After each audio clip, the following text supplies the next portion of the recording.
师来警告，讲这个奥密克戎的变种病毒 BA.4 甲 BA.5，未来2礼拜到4礼拜，恐惊就会大量来侵入台湾。感染科的医师李炳英讲，入境的检疫缩短为3天加4天了后，这 BA.4 甲 BA.5早晚会进入社区。另外，医师黄显来分析到国外研究，讲为着 BA.4 甲 BA.5比为着 BA.7更较严重，这个呼吸困难的状况增加3倍。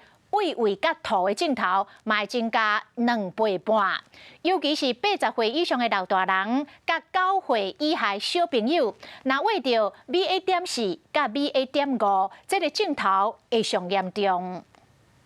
从本土病例33596例，随往本土疫情渐渐变好，卫生认为 Omicron 变种病毒 BA.4 和 BA.5，如果会在2礼拜到4礼拜，会大拖回来咱国内社区。什么时候 BA.4、BA.5进来不知道，但是我们知道，迟早 BA.4、BA.5一定会进到台湾的。还没有出现哪一个国家因为 BA.4、BA.5产生一个更大规模的爆发式的疫情但是它不见得会重症增加，也不见得会死亡率增加。不过，胸腔动静专科医师黄显分析国外研究，讲若是去倒着 BA.4 和 BA.5的确诊者，镜头恐惊更加无爽快。BA.4的话，最常见的症状就是还是疲倦、发烧、咳嗽为主，而并有呼吸困难。别忘记了，或者说合并了有嗅味觉丧失，别忘记了，这时候一定要强烈怀疑是不是你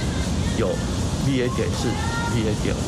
若免怎预防感染 BA.4 和 BA.5，中研院研究员何伟雄就讲，国内染疫人数变多，新感染后才搁取预防射，或者是先取预防射才搁防感染，才全部所产生的综合免疫力有真悬的综合抗体。若是国内医疗量能有够应付患者大赛，唔免想遐济。3剂疫苗然后被感染的当下，并没有搞到去住院的话，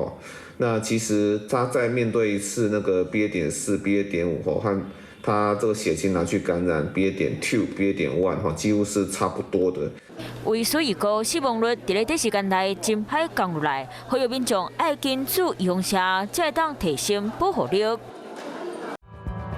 想要获取更多新闻资讯，想要看到主播最新的动态，赶快订阅华视 YouTube 频道。